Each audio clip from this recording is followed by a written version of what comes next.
Imagine standing alone on a mountain thousands of years ago. No electricity, no science, no explanation for the horrors hidden beyond the horizon. Then someone tells you a story. A story about a creature so massive it could swallow rivers. A beast whose venom could wipe out kingdoms. A monster that wrapped itself around the entire world. And the strangest part? People all across Earth told stories about dragons. Civilizations separated by oceans, languages, and thousands of years, yet somehow imagined creatures that were remarkably similar. Why?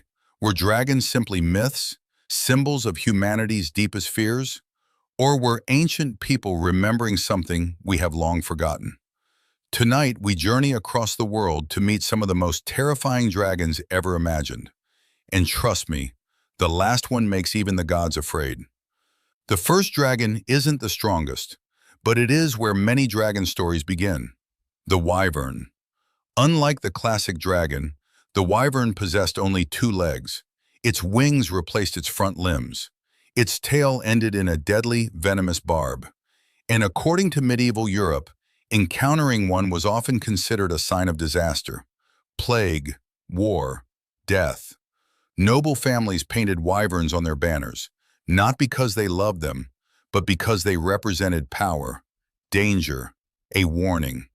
Yet compared to the creatures that came later, the wyvern was merely the beginning. Because far across the sea, another dragon wasn't feared at all. It was worshipped. In Europe, dragons were monsters. In Japan, they were gods. The Ryu ruled the waters, rivers, rainfall, storms, the sea itself. For a civilization dependent on agriculture, this made them among the most important beings in existence. No rain meant famine. Too much rain meant destruction. The balance of life depended on the dragon's favor. Among them stood Ryujin, the Dragon King, ruler of a magnificent underwater palace hidden beneath the ocean. Legend says he possessed magical jewels capable of controlling the tides. Imagine that, a creature powerful enough to command the sea itself. But even Ryujin's influence would seem small compared to what came next. Because in China, the dragon became something even greater. It became the symbol of heaven. For thousands of years, China did something almost no other civilization did. It placed the dragon at the center of power. The Long wasn't a monster. It wasn't something heroes hunted. It wasn't evil. It was divine. The emperor called himself the son of the dragon. His throne was the dragon throne. His authority flowed from heaven itself. The Long commanded storms, floods, rain, the forces of nature. Its body combined features from many animals: the claws of an eagle, the antlers of a deer, the scales of a fish. It was nature perfected, a creature above all others.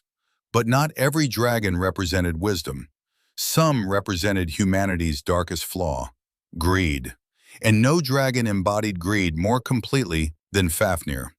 Fafnir was not born a monster. He was born human, a prince, a son, a brother. Then greed consumed him. He murdered his own father for a cursed treasure, and slowly something inside him changed. The stories say his obsession transformed him into a dragon.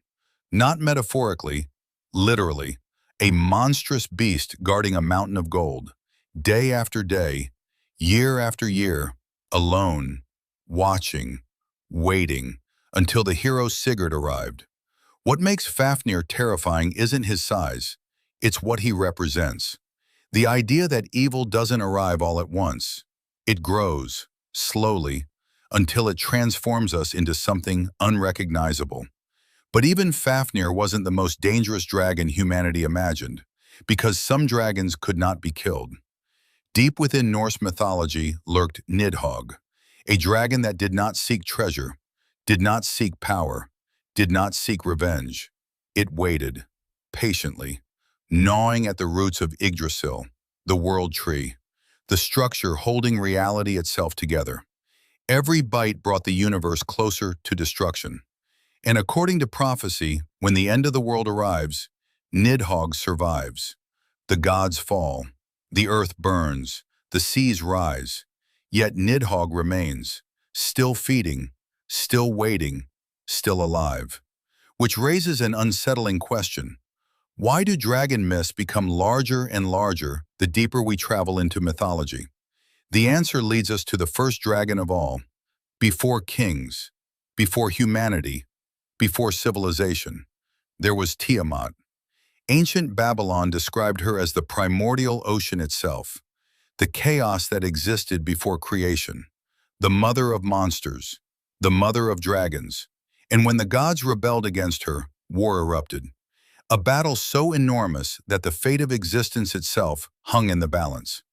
When the god Marduk finally defeated Tiamat, he split her body in two. One half became the sky, the other became the earth. Think about that. According to one of humanity's oldest myths, the world itself was built from a dragon. But the story doesn't end there, because some dragons weren't merely monsters, they were cosmic threats, creatures so powerful that even gods struggled to defeat them.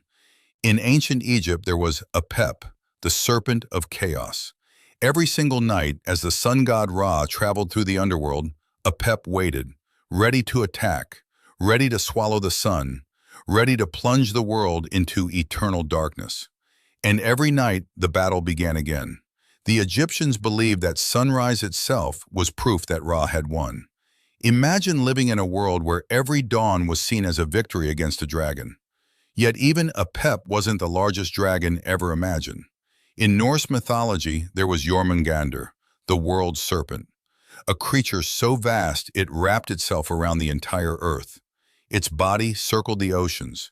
Its tail rested in its own mouth. And prophecy said that when it finally released its tail, the end of the world would begin. Ragnarok, the final battle, the destruction of gods and men alike. Even Thor, the mightiest warrior among the Norse gods, could not truly escape his fate.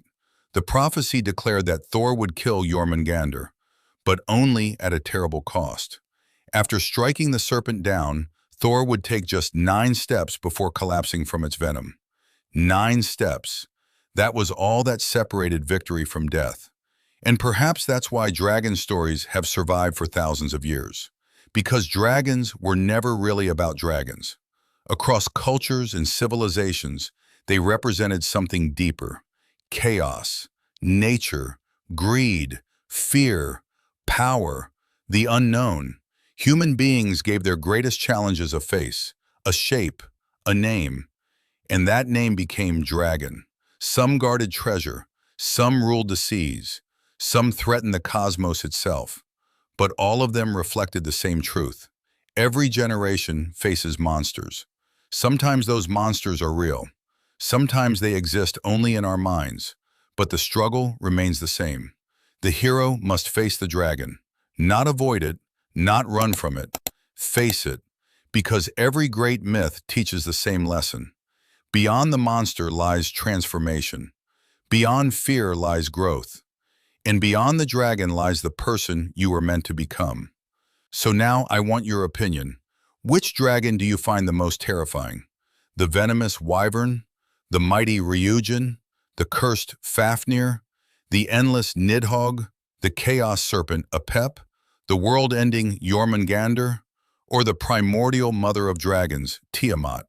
Let me know in the comments. And if you enjoy uncovering forgotten myths, legendary creatures, and ancient mysteries, subscribe for more. Because somewhere in humanity's oldest stories, there may still be dragons waiting to be discovered.